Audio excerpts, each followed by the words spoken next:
From high atop the battlements of Castle Curmudgeon, where would you believe Bruce Springsteen yields an anagram of perturbing scenes?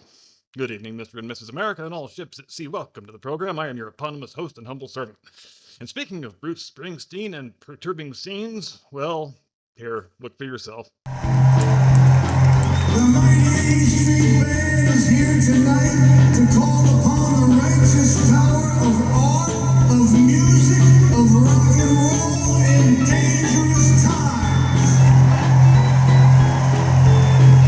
In my home, the America I love, the America I've written about, that has been a beacon of hope and liberty for 250 years, is currently in the hands of a corrupt, incompetent, and treasonous.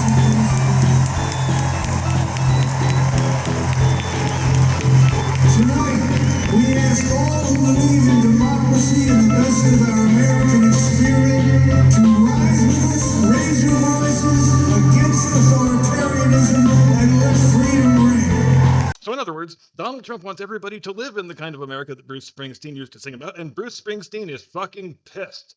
And this is a bit of a recurring theme for our friend Bruce, the boss to his friends, because I recall him being similarly pissed off back in 1984 when not only the listening audience, but President Ronald Reagan himself made the dreadful and unauthorized mistake of interpreting his song Born in the USA as an optimistic pro-American anthem.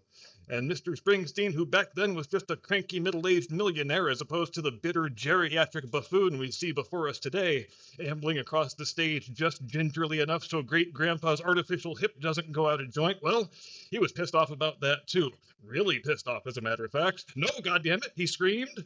You will stop using that song for happy sing-alongs at Ronald Reagan rallies, you bastard. You will stop it right this instant, or I will sue. I wrote that song as an ironic statement about how much America fucking sucks and how badly we mistreat our Vietnam veterans, and I expect you to be miserable and bitter when you listen to it. So no more of this flag-waving, fist-pumping, sing-along bullshit, you understand me? This makes the boss very upset. In fact, if you're not careful, I might reemerge 3 years from now with an album named after your mom's vagina. So consider yourselves warned. Now, what was Bruce's fatal error in judgment here? Well, it was something Bob Dylan could have told him all about if he had taken the time to ask. He did really the most stupidly naive thing that an artist can ever do.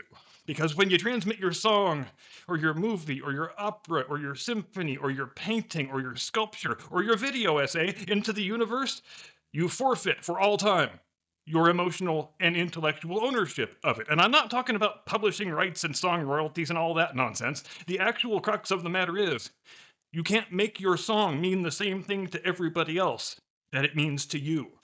In fact, many times, as with Born in the USA, the listening public will ascribe a meaning to it that is completely contrary to the composer's intent. And you know what? That's what makes it art. Art is not a lecture being delivered by the artist to the consumer. Art is the two of them having a dialogue with one another. So Bruce Springsteen wrote what he thought was a depressing statement about a shitty country that treats its working people and its war veterans in a shameful manner. And he dressed it up in an arrangement and gave it a chorus that were supposed to be a mockery of the happy patriotic anthems that he regards as being such offensive jingoistic trash. And then the listening public made the awful, awful mistake of hearing it as a story about people persevering through hardship and maintaining their dignity. And how are they able to do that?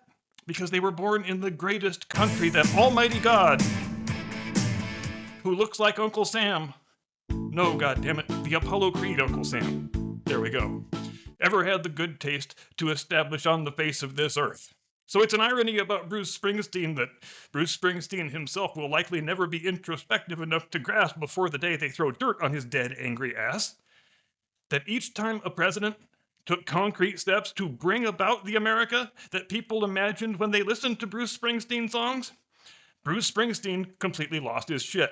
And I know this is the absolute last thing he ever wants to hear, so if someone could find a way to get it from my lips to his ears, I sure would appreciate it. But to the extent that anything about Bruce Springsteen is going to be transmitted into posterity as part of our American civic religion, it will be only that song, Born in the USA, and it will play almost exclusively as the backing track to footage of Ronald Reagan defeating world communism. You're welcome.